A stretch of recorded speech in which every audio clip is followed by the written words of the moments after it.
5장 여성들에게 중요한 의미를 갖는 것. 까마득한 옛날부터 꽃은 사랑을 전하는 언어였다. 꽃은 비싸지 않다. 특히 제철의 꽃들은 더욱 그렇다. 게다가 길모퉁이에서 세일도 자주 한다. 하지만 보통 남편들이 수저나 다발을 들고 집에 들어가는 일이 얼마나 드문 일인지를 감안해 보면 그 꽃이 구하기 힘든 난이나 알프스 산맥의 구름이 휘감아 도는 산에 피어있는 에델바이스만큼이나 비싼 것으로 여겨지나 싶을 정도다. 아내가 병원에 입원해 할 수 없이 꽃을 사야 하는 경우를 기다리지 말자. 당장 내일 밤이라도 장미 한 다발을 안겨주는 게 어떨까? 실험해보면 좋을 것이다. 어떤 일이 일어날지 지켜보라. 조지 코하는 브로드웨이에서 정신없이 바쁜 사람이지만 어머니가 돌아가실 때까지 매일 하루에 2번씩 전화를 했다고 한다. 매번 놀라운 소식이 있었으리라고 생각하는가? 그렇지 않다. 작은 관심이 갖는 의미는 다음과 같다. 작은 관심은 당신이 사랑하는 사람으로 하여금 당신이 그 사람을 생각하고 있다는 것을, 그 사람을 기쁘게 만들어주고 싶어 한다는 것을, 그 사람의 행복이 당신에게 매우 소중하고도 귀중한 것이라는 것을 알려준다. 여성들은 생일과 기념일을 중요하게 생각한다. 그냥 그렇다. 아마도 그 이유는 영원히 여성들만의 수수께끼로 남아있을 것이다. 보통의 남성들은 평생 동안 많은 날들을 잊고 살아가는 실수를 저지른다. 하지만 절대 잊지 말아야 할 날들이 있다. 콜럼버스가 신대륙을 발견한 1492년, 미국이 독립한 1776년, 아내의 생일, 그리고 결혼 기념일이다. 필요하다면 앞에 두 날짜는 잊어도 좋다. 하지만 뒤에 두 날짜는 절대 잊어선 안 된다. 시카고의 조지 사바스 판사는 4만 건의 부부싸움을 살펴보고 2,000쌍을 화해시킨 사람이다. 그는 말했다. 불행한 결혼 생활의 가장 깊은 곳에는 사소한 것들이 있지요. 아침에 남편이 출근할 때 아내가 손을 흔들어주는 간단한 행동만으로도 수없이 많은 이혼을 피할 수 있을 겁니다.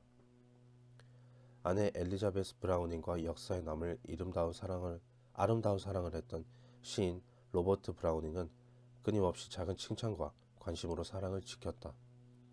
아픈 아내에 대한 배려가 어느 정도였는지 한 번은 엘리자베스가 자신의 동생들에게 이렇게 쓸 정도였다.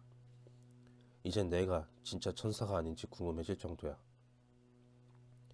이런 사소하고 일상적인 관심의 가치를 과소평가하고 있는 남성들이 지나칠 정도로 많다. 게이너 매덕스는 픽토리얼 리뷰에 게재한 글에서 이렇게 말했다. 좋지 않게 생각될 수도 있지만 미국 가정에는 몇몇 새로운 습관이 필요하다. 예를 들어 침대에서 아침을 먹는 것은 많은 여성들이 누려야 할 귀여운 기분풀이다. 여성들에게 침대에서 먹는 아침은 남성들이 비공개 클럽을 다니는 것과 똑같은 즐거움을 준다. 결국 결혼이라는 게 그렇다. 사소한 일들의 연속이 바로 결혼이다. 이 사실을 무시하는 부부에게는 고통이 따르기 마련이다. 미국 시인 에드나 세인트 빈센트 밀레이는 다음과 같은 간결한 시로 이러한 사실을 잘 요약했다. 사랑이 내겐 나날이 상처를 주는 것이 아니다. 하찮은 것들로 인해 사랑이 가버리는 게 나를 아프게 한다. 기억할 만한 구절이다. 미국 네바다주 리노시에서는 이혼 법정이 일주일에 6번 열린다. 10건의 결혼 중 1건은 이혼으로 끝난다. 이 중 진짜 비극으로 인해 깨지는 결혼이 얼마나 되리라 생각하는가. 정말 드물다. 내가 보장한다. 며칠 동안 밤낮으로 이혼 법정에 앉아 행복하지 않은 남편과 아내들의 증언을 들어보라. 그러면 알게 될 것인가. 사랑은 하찮은 것들로 인해 가버린다. 이제 주머니 칼을 꺼내 다음 인용구를 오려내라. 당신의 모자 안에 붙이든지 아니면 거울에 붙여라. 아침마다 면도를 하며 볼 수 있는 거울에 붙여라. 나는 이 길을 단 한 번 걸어갈 것이다. 그러니 내가 사람들에게 친절을 보이거나 도움을 줄 수 있다면 그렇게 할 수 있는 순간 베풀어야 한다.